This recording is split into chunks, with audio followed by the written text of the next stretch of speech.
بسم اللہ الرحمن الرحیم۔ آج ہم سورہ بقرہ کی آیت نمبر 177 سے پڑھیں گے۔ اس آیت کو بعض علماء نے جامع آیت البر کہا ہے، اس لیے کہ اس آیت میں اللہ رب العزت نے بتایا کہ اصل نیکی جو ہے وہ ظاہری عبادت نہیں، بلکہ ظاہری عبادت کے ساتھ ساتھ پختہ ایمان، انفاق فی سبیل اللہ، غلاموں کو آزاد کرانا، نماز قائم کرنا، زکوٰۃ ادا کرنا، اور اس کے ساتھ ساتھ ایفائے عہد یعنی وعدے کی پابندی کرنا، اور مشکل میں، تنگی میں، اور اس کے ساتھ ساتھ جنگ کے موقع پر سختی اور تکلیفوں کو کیا کرنا؟ برداشت کرنا۔ فرمایا کہ یہ اصل نیکی ہے۔ آئیں اس آیت کا ترجمہ دیکھتے ہیں اور ساتھ اس کا مطلب بھی بیان کرتے ہیں۔ اللہ رب العزت فرماتے ہیں لیس البر، اصل نیکی یہ نہیں ہے، ان تولو کہ پھیرو، وجوہکم تم اپنے چہروں کو، قبل المشرقی مشرق کی طرف، والمغربی اور مغرب کی طرف، ولکن البر، چلیں یہاں تک مطلب بیان کرتے ہیں۔ یعنی یہ جو اللہ نے فرمایا کہ اصل نیکی یہ نہیں ہے کہ تم یعنی اپنے چہرے کو پھیرو مشرق کی طرف یا مغرب کی طرف، اصل میں یہ یہود کا ایک اعتراض تھا مسلمانوں پر، اس کا جواب اللہ رب العزت نے دیا کہ جب اللہ رب العزت نے قبلہ بیت المقدس کے بجائے بیت اللہ شریف کو بنایا تو اس پر یہودیوں نے اعتراضات شروع کر دیے، چونکہ جب آپ صلی اللہ علیہ وسلم ہجرت کر کے مدینہ آئے تھے تو اللہ نے مسلمانوں کا قبلہ بیت المقدس بنایا تھا، کیونکہ یہودیوں کو قبلہ بیت المقدس تھا، تو اس سے مقصد یہ تھا کہ یہودیوں کی دل جوئی ہو اور وہ اسلام میں داخل ہوں۔ تو جب وہ اپنی ہٹ دھرمی پر قائم رہے، اور آپ صلی اللہ علیہ وسلم کی خواہش بھی جو تھی وہ یہ تھی کہ قبلہ جو ہے وہ بیت اللہ شریف ہونا چاہیے، تو اللہ نے کیا کہتے ہیں بیت اللہ شریف کو جب قبلہ بنایا تو بیت اللہ شریف کا جو رخ ہے وہ مغرب کی طرف ہے، اور جو بیت المقدس کا ہے وہ مشرق کی طرف ہے۔ تو اس پر جو ہے یہود نے اور نصارہ نے بہت زیادہ جو ہے اعتراضات شروع کر دیے کہ یعنی مسلمانوں کی نمازیں ضائع ہو گئی، کہ اگر تو صحیح قبلہ بیت اللہ شریف ہے تو پھر انہوں نے جو نمازیں پڑھی تھی وہ ساری ضائع ہو گئی ہیں، یا پھر اگر صحیح قبلہ بیت المقدس ہے تو مسلمانوں کا اب جو ہے اللہ نے قبلہ کیوں تبدیل کر دی؟ یعنی اس طرح کے طرح طرح کے سوال کیے اور اعتراضات کیے تاکہ مسلمان شکوک و شبہات میں پڑ جائیں۔ تو اس پر اللہ رب العزت نے کہا کہ ظاہری رخ کو چھوڑ کر کہ تمہارا رخ کس کی طرف ہے، کہ مشرق کی طرف ہے یا مغرب کی طرف ہے، بلکہ تم نیکی کے کاموں کی طرف آؤ۔ اور نیکی کا کام کیا ہے وہ اللہ نے آگے تفصیل کے ساتھ ذکر کیا۔ اور اصل نیکی بھی جو ہے وہ مشرق اور مغرب کی طرف رخ کرنا نہیں ہے، اصل نیکی یہ ہے کہ اللہ کے حکم کی پابندی کرنا۔ اللہ کا حکم تھا کہ چہرہ مشرق کی طرف کر کے نماز پڑھو، تو مسلمانوں نے اس پر عمل کیا۔ اللہ کا حکم ہو گیا کہ اب مشرق نہیں مغرب کی طرف رخ کر لو، تو اب مسلمانوں نے رخ کیا ہے؟ مغرب کی طرف کر لیا۔ اور اس کے ساتھ ساتھ اللہ نے بتایا وَلَٰكِنَّ الْبِرَّ، لیکن نیکی یہ ہے من آمن، کہ جو شخص ایمان لائے اللہ پر، ٹھیک ہے، یہاں پر یعنی اللہ کے ساتھ ساتھ اللہ کی جو صفات ہیں ان پر بھی ایمان لانا ہے، والیوم الآخر، اور یوم آخرت پر۔ اس کا مطلب کیا ہے کہ آخرت کے دن ہم سب نے جو ہے اللہ رب العزت کے دربار میں کھڑا ہونا ہے اور اپنی زندگی کا احتساب دینا ہے۔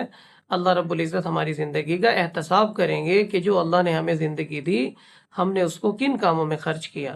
والملائکہ، اور فرشتوں پر ایمان لانا، تمام فرشتوں پر، والکتاب، اور تمام کتابوں پر ایمان لانا ہے، ایمان چاروں آسمانی کتابوں پر رکھنا، اور عمل کس پر کرنا؟ قرآن مجید پر، والنبیین، اور تمام انبیاء پر کیا رکھنا؟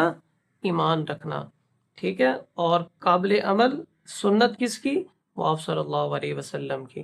وآت المال، اور اللہ فرماتے ہیں کہ ایمان یعنی پختہ ایمان کے ساتھ ساتھ ہیں دل کی تصدیق کے ساتھ ساتھ وآت المال، جو اللہ نے مال دیا، علی حبہ، جس کو تم پسند کرتے ہو، ہیں ذوی القربی، وہ خرچ کرو، قریبی رشتہ داروں پر، والیتامہ اور یتیموں پر، والمساکین اور مساکین پر، وابن السبیل اور مسافروں پر، والسائلین وفی الرقاب، والسائلین اور مانگنے والوں پر، وفی الرقاب اور غلاموں کو آزاد کرنے میں۔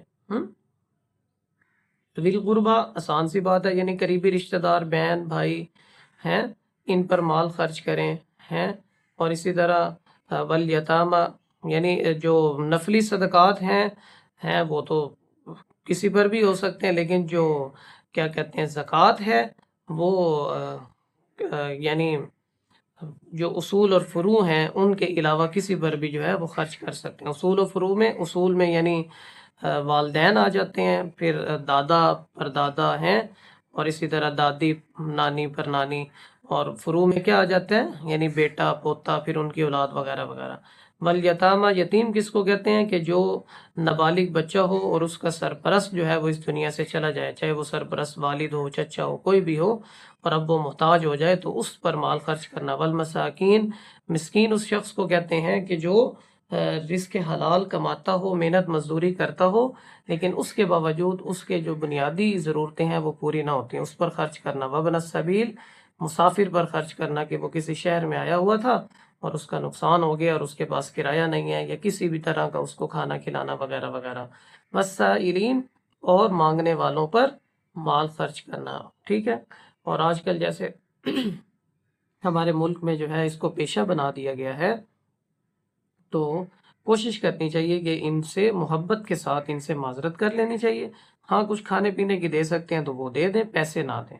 وفر رقاب اور غلاموں کو آزاد کرنے میں۔ اب اس دور میں چونکہ غلام نہیں ہے تو قیدیوں کو آزاد کرنے میں، قیدیوں کو چھڑوانے میں، کہ اس میں اگر آپ کا کوئی مال خرچ ہوتا ہے، کوئی بے گناہ قیدی ہیں تو مال خرچ کر کے ان کو آزادی دلوانا، رہائی دلوانا۔ اسی طرح کوئی قرض دار ہے اور وہ غریب ہے، قرض نہیں ادا کر سکتا تو اس کی مدد کرنا۔ وَأَقَامَ الصَّلَاةَ، اللہ نے فرمایا کہ نیکی کے کاموں میں کیا کرنا، نماز قائم کرنا وقت پر ہے۔